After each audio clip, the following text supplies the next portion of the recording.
Claro, nós vamos aos destaques do dia. O Senado antecipa a sabatina de Jorge Messias para o dia 28 de abril. Edson Fachin classifica como indevida a menção de ministros do STF em relatório da CPI do crime organizado. Sócio de Sidônio Palmeira assume pré-campanha de Lula. CPI do crime organizado mexeu com pessoas graúdas e instituições até então intocáveis. E a manobra do governo petista na última sessão da comissão expôs a podridão e os conchavos. Sem vergonha, fora da liturgia, ao vivo e em cores. Lula, STF, Alcolumbre, OAB, PT, no apagar das luzes, diante da derrota governista, sabotaram o trabalho do relator Alessandro Vieira. Pior que isso, o senador teve o nome ligado à milícia e ainda foi ameaçado de inelegibilidade. Vamos acionar a repórter Berenice Leite, que atualiza mais esse 7-1 na história da justiça no Brasil. Vamos então dar boa tarde aqui à nossa repórter, nossa excelente repórter Berenice Leite, que vai trazer informações aqui para a nossa audiência. Berê, boa tarde, seja muito bem-vinda ao JDO segunda edição. Oi, Geise, muito boa tarde para você também, para todos que nos assistem. Eu falo direto aqui da sede do Supremo Tribunal Federal, onde neste momento os parlamentares da oposição, incluindo os relatores tanto da CPMI do INSS quanto da CPI do crime organizado, que apresentou esse relatório ontem, como você bem disse, né, uma manobra dos governistas articulada pelo senador Eduardo Braga, conseguiu derrotar então o relatório do senador Alessandro Vieira. No entanto, hoje ele também foi convidado para participar aqui no Supremo, uma audiência marcada com o Luiz Fux, que vai receber então o relator, os relatores, melhor dizendo, dessas duas CPIs que tiveram os relatórios então blindados. Governistas venceram ali dentro do Congresso Nacional. No entanto, isso não impede que esse relatório seja entregue nas mãos dos juízes, de magistrados aqui da Corte, né? Vale lembrar ainda que nessa manobra, dois senadores que acompanhavam desde o início, né, participaram dos trabalhos ferreamente na CPI do crime organizado, Sérgio Moro e também Marcos Duval, foram substituídos ontem, horas antes da votação, que terminou com uma diferença de 3 votos, né? A gente separou, inclusive, uma arte para que a nossa audiência tenha ciência de quem votou contra o relatório que indicia 3 ministros do Supremo, Dias Toffoli, Alexandre de Moraes, pede o indiciamento, melhor dizendo, né? Dias Toffoli e também Gilmar Mendes. Quem votou, então, contra o relatório foi o deputado, Beto Faro, do PT, também senadora Tereza Leitão, do PT, Otto Alencar, do PSD, Humberto Costa, do PT, Soraya Tronic, do PSD e Rogério Carvalho, todos senadores, né, já que foi uma CPI do Senado Federal. E pela aprovação tivemos somente 4 votos, que foram dos senadores, né, o relator Alessandro Vieira, também Magno Malta, Eduardo Girão e Esperidião Amin. Agora, as reações em relação a esses pedidos de indiciamento e também a manobra ocorrida no dia de ontem, né, a gente destaca aqui o perfil Transparência Internacional, que nas redes sociais no X publicou o seguinte, que é extremamente grave que poucas horas antes da votação do relatório da CPI, uma articulação política tenha feito várias alterações na composição da comissão, excluindo senadores que participaram desde o início dos trabalhos para que outros votem em seu lugar. Em contrapartida, nós também destacamos aqui a nota da presidência do Supremo Tribunal Federal, que repudiou de forma enfática a indevida, o que eles chamam de indevida inclusão e o alegado envolvimento dos ministros Alexandre de Moraes, Dias Toffoli e Gilmar Mendes, indevidamente, segundo a nota da presidência do STF, mencionados no relatório da CPI do crime organizado. Lembrando que a eles foram atribuídos crimes de responsabilidade, Geise. Agora, aqui na corte também já existe uma especulação de que uma ala da corte estaria estudando alternativas jurídicas para tornar o relator Alessandro Vieira, né, o senador, inelegível. Além disso, o ministro Gilmar Mendes, decano aqui da corte, nas redes sociais ontem ainda, né, manifestou-se contra esse relatório que pede, inclusive, o seu indiciamento, falou sobre abuso de poder e pessoas próximas do magistrado disseram ainda que ele prepara uma representação que deve ser entregue a Paulo Gonet, Procuradoria-Geral da República. Essa representação é contra o relator Alessandro Vieira. Lembrando que depois disso, né, essa representação deve ser levada aqui para a primeira turma, que pode, então, analisar esse pedido do Gilmar Mendes, que fala sobre abuso de poder no caso dos ministros do Supremo terem sido mencionados, né, o pedido de indiciamento deles. Geise, volto com você. Berê, mais cedo a oposição falou à imprensa sobre as ações e declarações dos ministros, aliás, né, infelizmente não foi só um, mais de uns pronunciaram ministros do STF, não é isso? Exatamente. Tivemos uma coletiva agora há pouco, aqui pertinho de nós, né, onde vocês conseguem ver também o Congresso Nacional. A oposição, então, falou com os jornalistas, comentou sobre essa manobra dos governistas que acabou não aprovando, né, derrubando o relatório do senador Alessandro Vieira. O deputado Cabo Gilberto, que é líder da oposição na Câmara dos Deputados, também comentou sobre o posicionamento do ministro Gilmar Mendes. Vamos ver o que ele disse. O brasileiro entende que esse pronunciamento do ministro Gilmar Mendes é democrático? Está nas funções da Suprema Corte? Lógico que não. E o outro ministro disse que era abuso de poder. Disse que era abuso de poder, veja só que gravidade. E ameaçou deixar o senador inelegível. Que democracia é essa?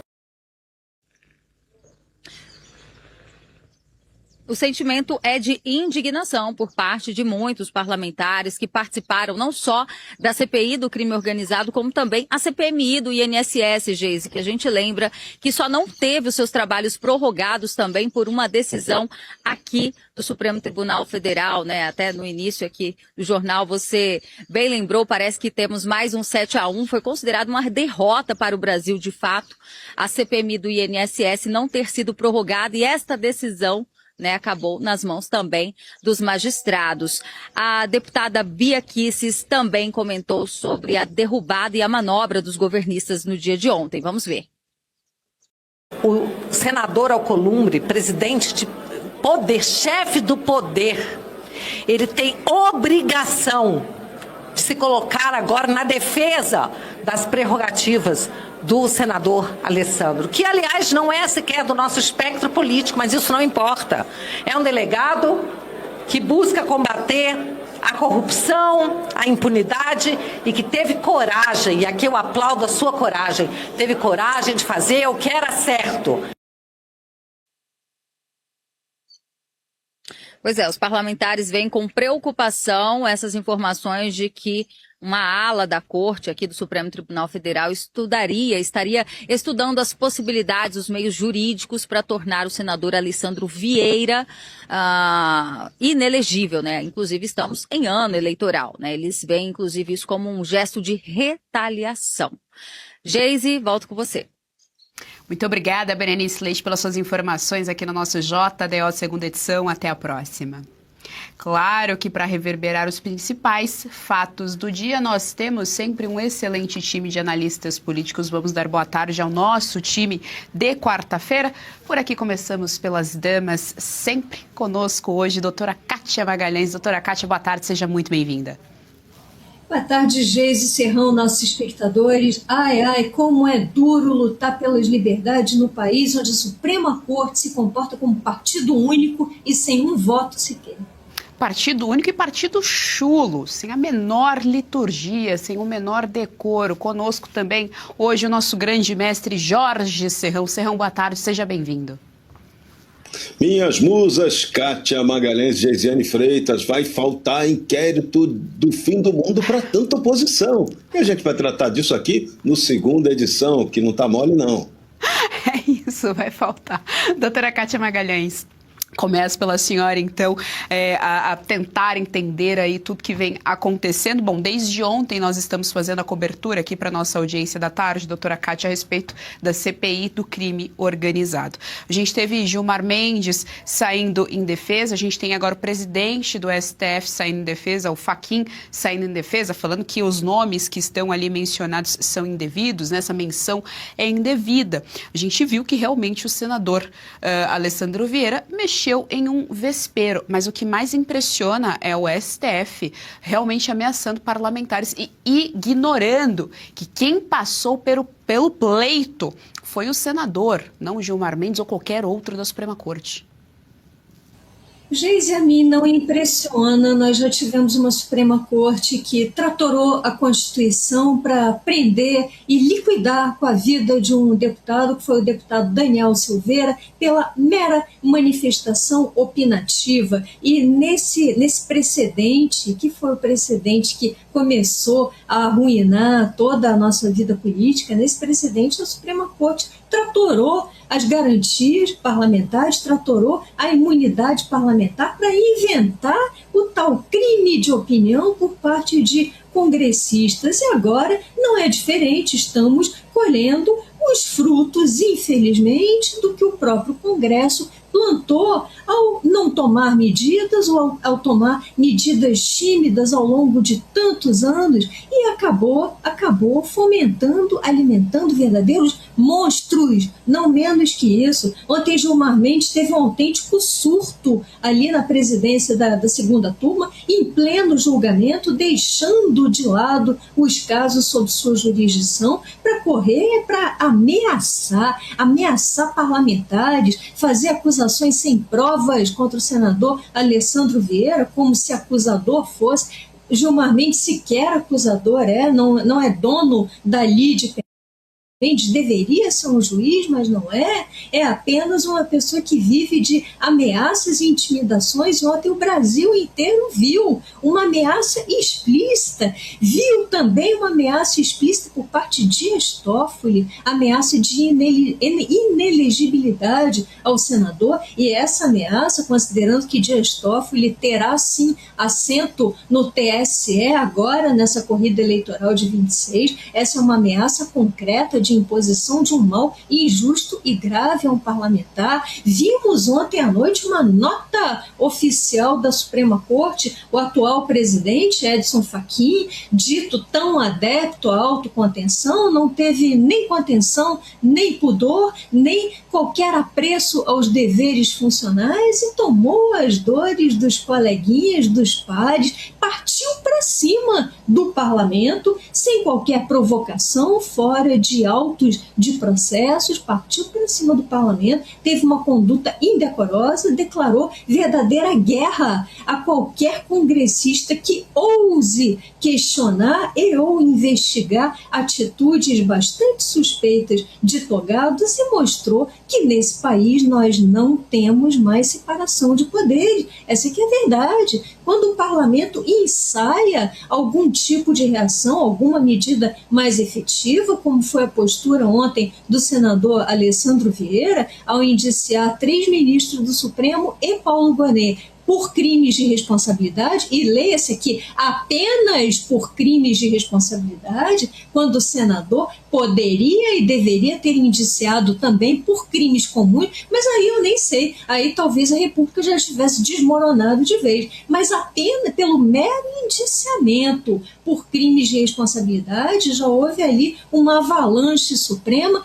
com toda a chancela de Fachin, com a chancela de André Mendonça, que demonstrou apoio aos pares durante lá o julgamento da segunda turma. Não foi uma reação tão inflamada quanto a de Gilmar Mendes, nem tão escancarada quanto a de Fachin ou a de Toffoli. Foi uma reação mais tímida, mas ainda assim uma reação de apoio, mostrando que existem atualmente 10 Supremos lá blindados contribuindo para blindarem uns aos outros. É esse o único trabalho desse pessoal, garantir a sua autoblindagem e sufocar qualquer tipo de iniciativa parlamentar. Isso não é democracia, muito menos república, isso é autocracia de toga. Incrível. Pegando um gancho aqui, Serrão, nessa fala da doutora Kátia, ela fala, né, não é uma democracia, é exatamente o mesmo posicionamento do Cabo Gilberto, que é atual líder da oposição na Câmara dos Deputados. Ele diz o seguinte, ele pergunta, será que a população entende que o pronunciamento do Gilmar Mendes, do Toffoli, agora do Fachin, é democrático? Isso foi dito agora há pouco numa coletiva de imprensa. A deputada Bia Kicis defende, né, ela abre ali uma defesa das prerrogativas do senador Alessandro Vieira, diz que Davi Alcolumbre, presidente do Senado, tem obrigação de defender as prerrogativas do parlamentar, do senador, que, de novo, foi ele que passou pelo pleito, portanto, passou aí pelo voto popular e conseguiu a cadeira dentro do Senado. Geisiane, se democracia pressupõe segurança do direito e pressupõe também soberania popular, então acho que não temos democracia no Brasil. A coisa está ficando cada vez mais complicada. Os poderosos de plantão, eles obedecem ao que eles entendem que seja o que eles gostam de chamar de democracia. E fazem a defesa disso que eles gostam de chamar no interesse deles. Então, esse é o problema grave da crise institucional brasileira.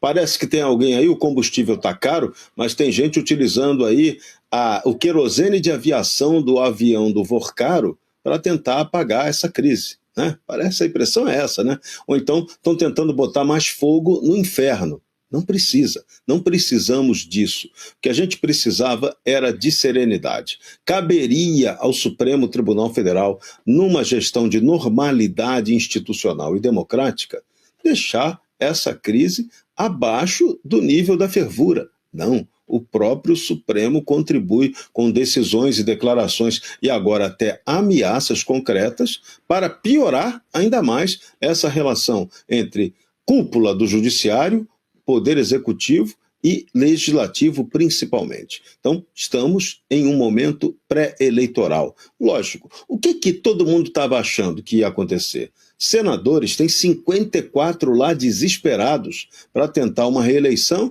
ou emplacar um nome que seja do interesse de quem, de repente, não vai ser candidato. Estão numa briga titânica. Essa galera parte para cima. Era esperado que isso acontecesse. Então, o que caberia ao Supremo fazer? Aguentar o tranco e não responder num nível abaixo até do que é a guerra parlamentar em ano eleitoral. Então, de novo, o Brasil tem a sua crise agravada, a gente não está vendo uma saída concreta para a melhora disso e o duro é que vamos para uma disputa eleitoral em que aqueles que controlam a gestão eleitoral já estão avisando. Quem não estiver no módulo do sistema vai ser punido, pode ser cassado, pode ser afastado, vai receber multa, vai ser calado, é esse o recado. Ou seja, estamos diante da repetição do que já ocorreu nas eleições anteriores. O Brasil aguenta isso? O Brasil não aguenta nem fazer uma investigação séria sobre crime organizado. Sabe por quê? Porque o crime organizado está na essência da máquina estatal brasileira. Estamos ferrados. Sabatina de Jorge Messias foi antecipada. Para evitar o baixo quórum em virtude do feriado do trabalhador, a CCJ do Senado marcou a sessão que pode definir o sucessor de Barroso para o dia 28, doutora Kátia. Bom, provando mais uma vez toda a sua inutilidade dentro da política brasileira, o Senado tem aí essa mudança de data, né? Porque, na verdade, o feriado é dia 1º.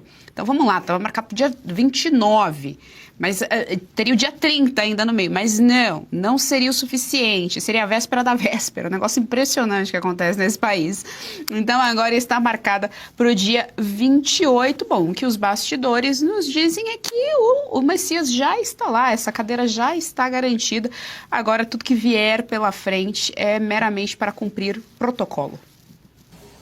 nem disfarçam mais a pressa para ver o Bessias no Supremo, para ver o Bessias já na festinha flopada do dia 1º, fantasiado de toga. Não disfarçam, não disfarçam mesmo. Esse Senado, que deveria, a letra da Constituição, de acordo com o texto constitucional, o Senado seria o órgão responsável pelo freio, pela imposição de freio aos desmandos do Judiciário. Mas esse Senado, que é humilhado dia e noite, cujos membros vão lá ao julgamento do STF sobre a questão da CPMI, do INSS, e recebem um dedo na cara por parte de Gilmar Mendes, que os chama de criminosos, de mentirosos, os qualifica da pior forma possível. Esse Senado é humilhado sem parar, foi humilhado ontem, foi humilhado na sua própria composição ali, com o relator sendo xingado durante o julgamento lá do outro poder, do Supremo. Mas esse Senado não reage, não adianta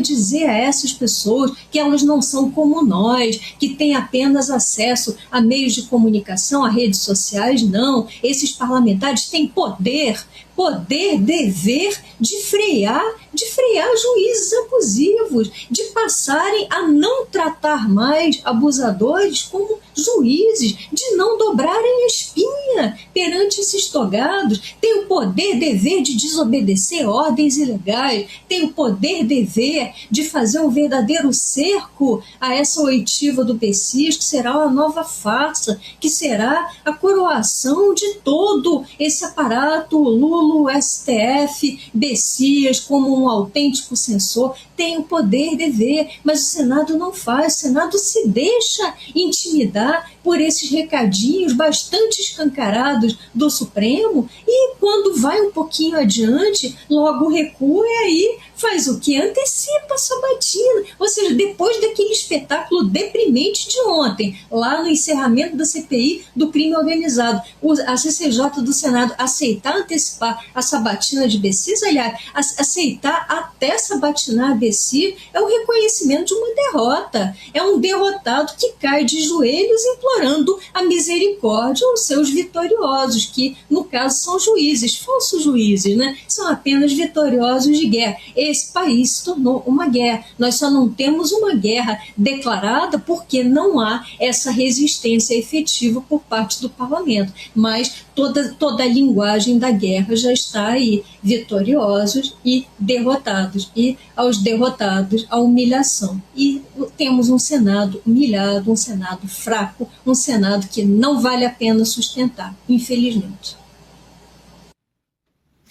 Qual o preço de um togado? Lula negocia cargos em agências reguladoras para garantir apoio à indicação de Jorge Messias ao STF.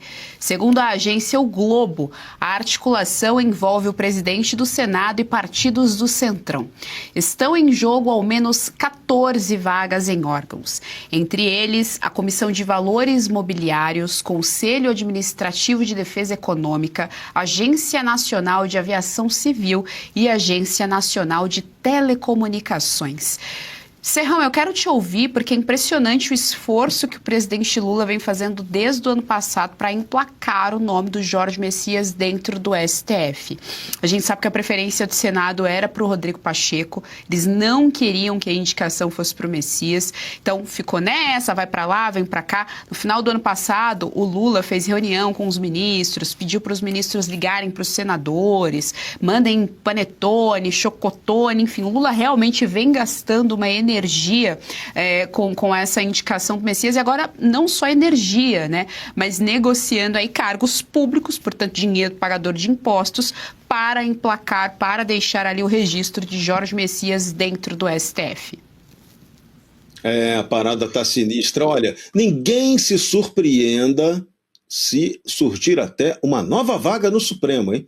A ministra Carmen Lúcia pode se aposentar antecipadamente. Esse já era o plano, mas com as últimas declarações dela, ela saindo antecipadamente do Tribunal Superior Eleitoral, ninguém se surpreenda se isso acontecer. Aí surge até a vaga do Pacheco, porque a vaga do Messias já está garantidíssima. Lula já negociou com os principais presidentes de partidos as benesses que vão surtir efeito para os senadores tomarem decisões favoráveis ao nome do Messias. Já se fala lá em 48 senadores que garantirão a votação bacana para o Messias ser emplacado na cadeira de ministro do Supremo Tribunal Federal. Então esse é o jogo que está feito. Esse Senado não é só um Senado que é humilhado, é pior, é um Senado que aceita a humilhação. E esse é o dado assustador da realidade. E tanto que o relator que aprovou a proposta para o Messias, para antecipar, inclusive, a votação que vai escolher o Messias, é digna de piada. Olha o argumento que ele utilizou. O Weverton Rocha teve a coragem de escrever: como advogado-geral da União, Jorge Messias, sua atuação se destaca pelo perfil conciliador e de diálogo com diferentes setores. Sob sua liderança, a AGU posicionou a conciliação como uma política de Estado. A gente viu isso, no 8 de janeiro. Priorizando a segurança jurídica por meio da realização de acordos judiciais e extrajudiciais. Olha, um texto desse aqui, o Weverton Rocha corre o risco de tirar o emprego do nosso Guilherme Fiuza no Outra Coisa. O Fiuza pode ter que ficar desempregado para colocar no lugar dele um piadista melhor, como essa aqui do Weverton Rocha, né? Uma piada perfeita, dizer que o Messias foi o conciliador, né? É o evangélico que vai ter que explicar suas posições pró-aborto. Então são muitas contradições, muitas coisas complicadas. O fato objetivo é que o Messias é gente da tecnoburocracia do poder no Brasil. A AGU vai emplacar o seu 4º membro no Supremo Tribunal Federal. Esse é o jogo sério. E, Pacheco, fica no aquecimento, que de repente surge até a vaguinha para você, uma eventual aposentadoria da Carmen Lúcia. Mas isso só deve acontecer depois da eleição, para não ficar tão descarado o negócio. Ou não, né, doutora Kátia Magalhães? Nós sabemos que a vergonha na cara, infelizmente, não é uma coisa ali que compete, né, que contempla os políticos, principalmente vindo do PT. Bom, o negócio é o seguinte: esforço ali do presidente Lula para emplacar o nome do Messias. Agora a gente tem aí essas 14 vagas, pelo menos 14 vagas em negociação para que o nome do Jorge Messias seja emplacado dentro do STF. E aí a Suprema Corte é praticamente somente indicações da esquerda, praticamente somente indicações do PT. Esse é o triste e elevadíssimo custo da corrupção enquistada no Estado brasileiro. Veja, quais são as vagas que o governo, melhor, desgoverno, está negociando para aprovação dessa criatura aí, do chamado Messias, moleque de recado do lulopetismo. Isso já é mais que sabido, já é clichê até ter que repetir. Vagas na CVM, olha só, vagas na CVM. Doutora Kátia Magalhães, eu preciso te interromper rapidamente, porque a gente vai direto para Brasília agora ouvir o deputado Marcel Van Hatten. Tiram por não acontecer a continuidade dos trabalhos. Sem dúvida. E o que deve chamar ainda mais a atenção dos brasileiros é que 3 ministros do STF, a saber, o ministro Alexandre de Moraes, o ministro Dias Toffoli e o ministro Cássio Nunes, apareceram com familiares seus implicados nas investigações e, portanto, no mínimo deveriam declarar-se suspeitos no momento de votar aqui na sessão do STF, que decidiu enterrar essa investigação. Para não falar que os precedentes todos eram favoráveis à continuidade dos trabalhos, tanto no sentido da instalação, como aconteceu na CPMI da Covid, que foi instalado graças a uma decisão desse Supremo Tribunal Federal, que depois foi corroborado pela maioria, primeiro uma decisão monocrática, aliás, depois pela unanimidade corroborada, assim como também a CPMI da fake news, que foi prorrogada pelo Congresso Nacional, e a decisão de manter a prorrogação também foi dada por unanimidade. Deputado, nós estamos ao vivo agora para a Revista Oeste, só mais um, eu vi que o pessoal está entrando, mas hoje ainda tem uma reunião com o ministro André Mendonça também, não é isso? Exatamente, às 18 horas, uma reunião com o André Mendonça, vamos ver até se a gente consegue antecipar, uma vez que a gente viu que ele está aqui, e agora com o ministro Luiz Fux, então a gente até pede licença para poder participar da reunião com o presidente e o relator. Só para finalizar, o ministro Gilmar Mendes passou aqui por vocês, não cumprimentou ninguém, ninguém? O que o senhor achou disso? Cumprimentou um outro parlamentar, mas acho que o constrangimento está claro. Ele está passando por um papel ridículo aqui, atacando os parlamentares. Ele, obviamente, acabou se constrangendo, acho, com o fato de encontrar parlamentares aqui que têm feito seu trabalho de uma forma honesta e proba na Câmara e no Senado. Obrigado. Obrigada, boa reunião. Obrigado.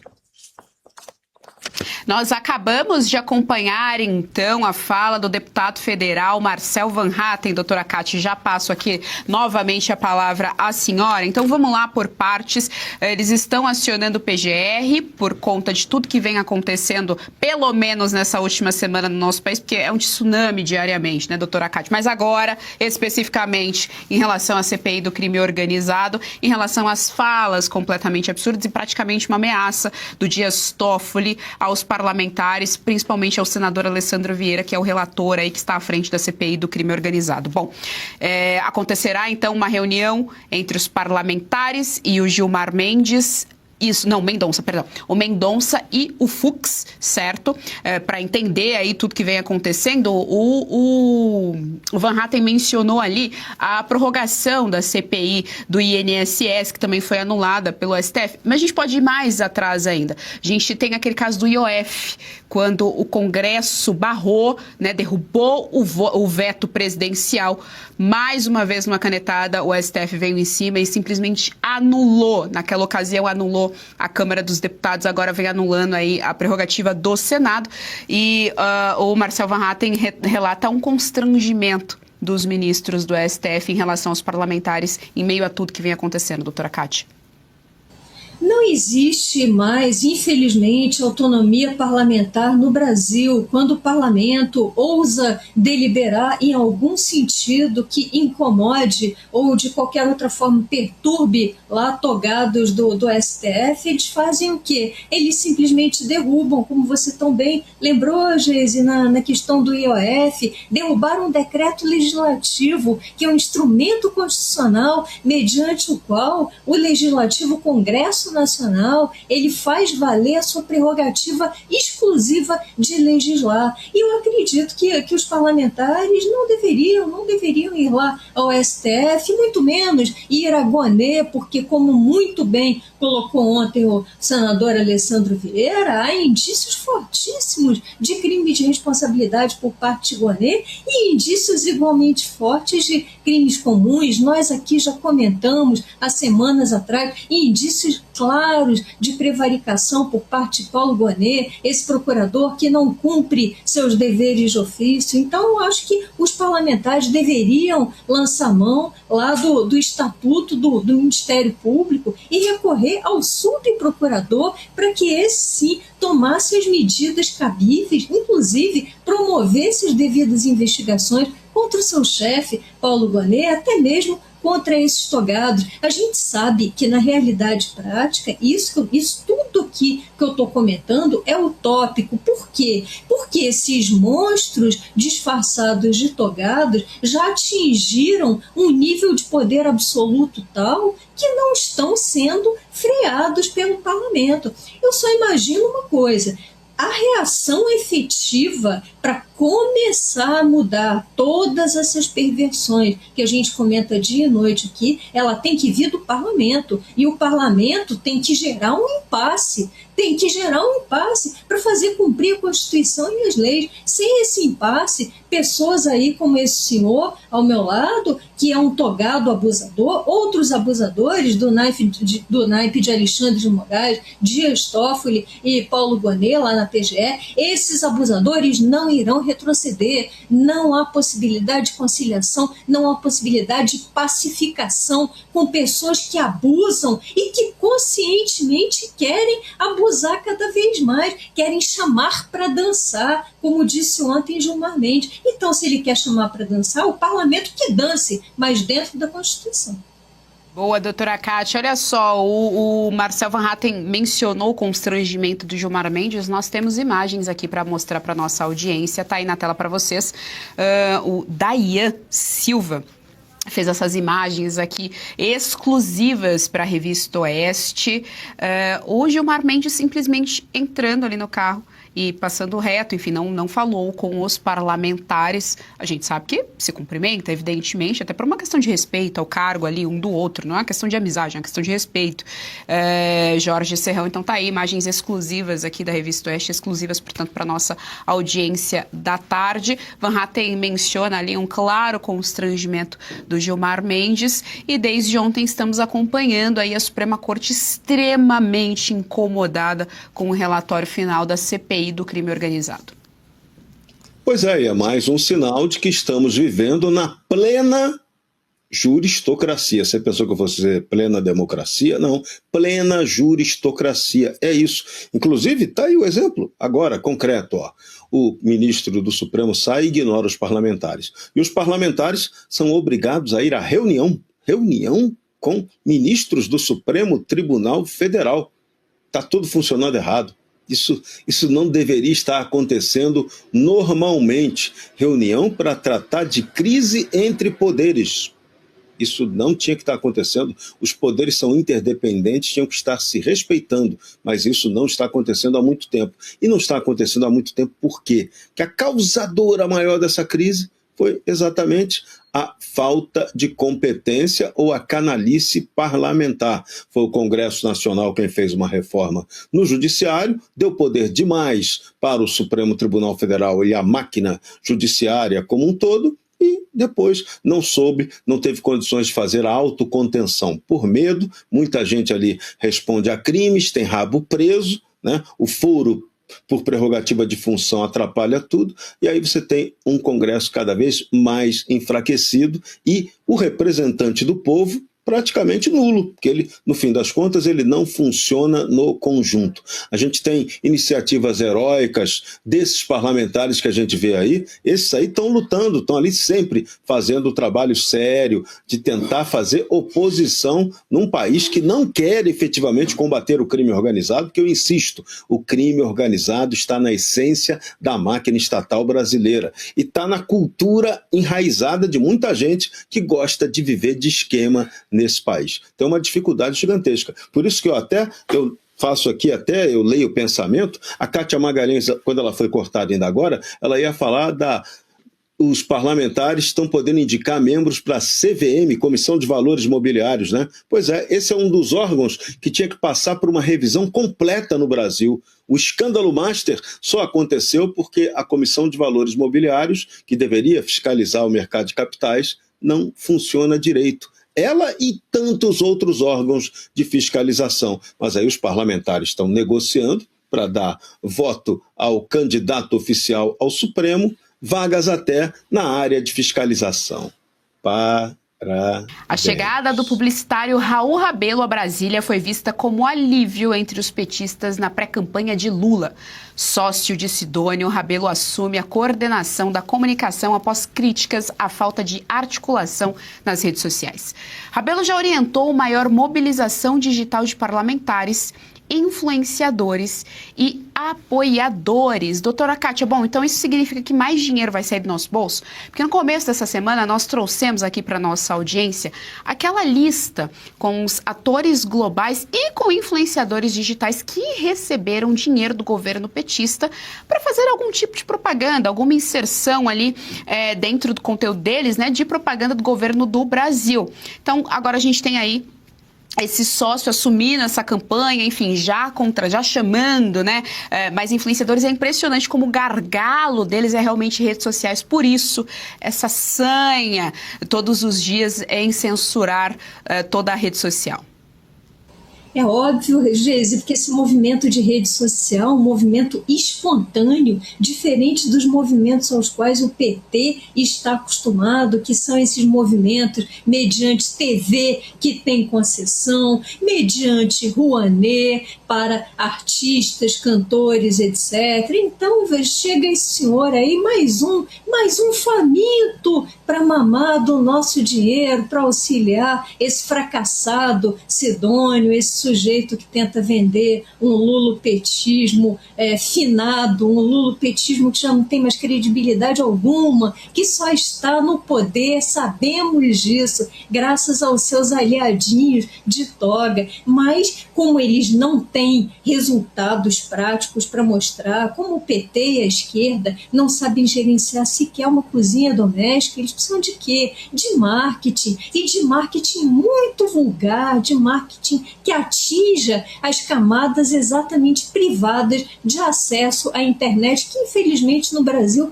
ainda são muitas. A gente tem rincões mais afastados, que tem péssimo sinal de rede, que não tem acesso, que não tem essa cultura de rede. Então fazem o quê? Vão ligar a TV naquele canal para lá de cooptado, praticamente estatizado, né? Vão assistir aquele show, aquela festa organizada pela prefeitura, amiguinha do PT, com um artista regado a milhões. Então é essa a capilaridade do marketing, eu diria até a capilaridade da mentira. Assim vão indo essas pernas, esses braços capengas do lulopetismo. Agora, isso não resistiria à formação de novas gerações, à conscientização, e esse é o nosso trabalho aqui, é destruir esse tipo de narrativa, destruir as mentiras. Então, venha Sidônio, venha esse senhor aí, que nós estamos prontos para contra-atacar, mostrar a verdade, mostrar fatos. Contra fatos não há argumento.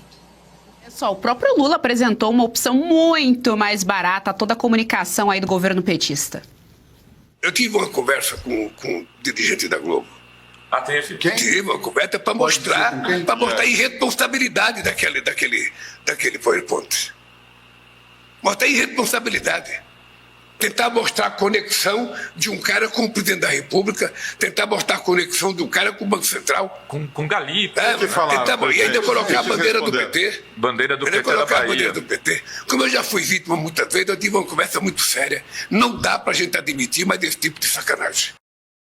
Olha, eu sei, audiência, é difícil, mas a gente precisa mostrar aqui os fatos, a verdade para vocês, tá? Então, fala com o presidente Lula. Jorge Serrão, o Lula tem um problema com o PowerPoint, né? Não é de hoje, essa relação dele com o PowerPoint é de longa data. Mas tá aí, ele diz que ligou, e ele fala num tom bastante enfático e bravo, ele tá nervoso. Ligou pro dirigente da Globo e diz que não dá para admitir esse tipo de sacanagem, Serrão. E dá até para imaginar como é que deve ter sido essa conversa, hein? A Globo, que todo mundo sabe, recebe fartos recursos de publicidade oficial, né? Receber a queixa direta de quem assina, né, a autorização de pagamento para essa publicidade deve ter sido constrangedor para a cúpula do Grupo Globo. Mas vamos lá, né? Hoje nós estamos num país absolutamente surreal. Você tem uma normalidade, quase uma pseudo-legalidade do pagamento de mensalão para influência. Isso é o fim da picada. Mas é o que esse regime aí sabe fazer. Propaganda falsa o tempo todo e o pior, muita gente com doses cavalares de imbecilina acaba acreditando naquele artista, naquele influenciador que recebe seu din-dinzinho, seu mensalãozinho para fazer propaganda em favor do regime do PT. É triste, mas essa é a triste e lamentável realidade do Brasil. Sempre foi assim há muito tempo, desde que você tem o esquema comunista sempre financiando a mentira. O comunismo sempre foi baseado no financiamento midiático de mentiras. E isso é uma realidade que acaba nunca mudando. É assustador. A gente, uma hora, vai ter que ter uma grande consciência sobre o fim desse esquema de financiamento público para propaganda de coisas particulares na política. E o mais duro, quando você ainda reclama disso, você ainda corre risco de ser processado, condenado, morto, colocado e enterrado de cabeça para baixo. É esse o Brasil. O Brasil testemunhou um dos capítulos mais sombrios da sua história institucional recente. A CPI do crime organizado, que prometia expor as entranhas da corrupção, terminou sob uma manobra articulada entre o governo e o judiciário. O relator Alessandro Vieira, ao ter a coragem de indiciar ministros do Supremo, passou de investigador a alvo, sendo ameaçado até com a perda de seus direitos políticos. Enquanto isso, nos bastidores do poder, o governo Lula negocia cargos em agências reguladoras para garantir que o sistema continue se retroalimentando. O que está em jogo não é apenas um relatório de CPI, mas a própria autonomia do parlamento diante de uma cúpula judiciária que parece não aceitar ser questionada. O recado deixado é claro: quem ousa enfrentar o sistema sofre as consequências. Acompanhe os próximos desdobramentos aqui no canal. Muito obrigado por assistir, sua audiência é fundamental para continuarmos trazendo a verdade. Se você ainda não é inscrito, inscreva-se agora, ative as notificações e deixe seu like para fortalecer nossa voz. Até a próxima!